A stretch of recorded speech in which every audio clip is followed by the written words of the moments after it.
ہمارے ہاں بہت سارے لوگ ایسے ہیں جو چھوٹی چھوٹی باتوں پر لوگوں پر فتوے لگاتے ہیں، یہ بدعتی، یہ مشرک، یہ کافر، یہ اسلام کے دائرے سے باہر۔ ان کی ایک بڑی تعداد وہ ہے جو اس وقت اسرائیل اور امریکہ کا ساتھ دے رہی ہے، اس لیے کہ ایران ان کے مقابلے میں، ان کی پورا دین ان کا شیعہ سنی تفریق میں چلا جاتا ہے، ان کا پورا دین دیوبندی بریلوی کی لڑائیوں میں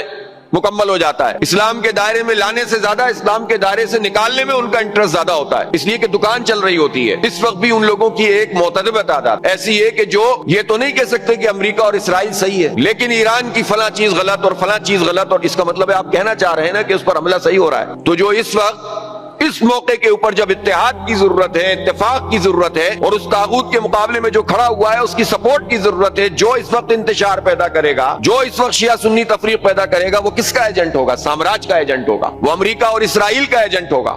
یہ بات کہو تو برا بھی لگتا ہے ان لوگوں کو۔ وہ تو اللہ کا شکر ہے کہ اب وقت گزرنے کے ساتھ خود ہمارے ملک کے عوام میں، نوجوانوں میں یہ شعور بڑھ رہا ہے کہ لوگ اب ان چکروں میں آتے نہیں ہیں، اور اس میں بڑا کریڈٹ جاتا ہے جماعت اسلامی کو، اسلامی جمعیت طلبہ کو، جمعیت طلبہ عربیہ کو، اور ہماری امرادر تنظیموں کو، ہمارے خواتین کے پورے نیٹ ورک کو۔ تو یہ جو سلسلہ جاری ہے اس نے معاشرے میں اتحاد پیدا کیا ہے، ورنہ تو لوگوں نے اپنے مسلکوں کی بنیاد پر پارٹیاں بنائی ہوئی ہیں۔ لیکن جماعت اسلامی ایک تحریک ہے، دین کی تحریک ہے، عدل و انصاف کے نظام کی تحریک ہے، اتحاد پیدا کرنے کی تحریک ہے، انتشار کو ختم کرنے کی تحریک ہے۔ مسلکوں، زبانوں اور قوموں اور برادریوں میں جس طرح تقسیم کر کے، جغرافیاؤں میں جس طرح تقسیم کر کے ہمیں منتشر کر دیا گیا ہے، اور ہم پر چڑھ دوڑتے ہیں یہ ہر کچھ عرصے کے بعد،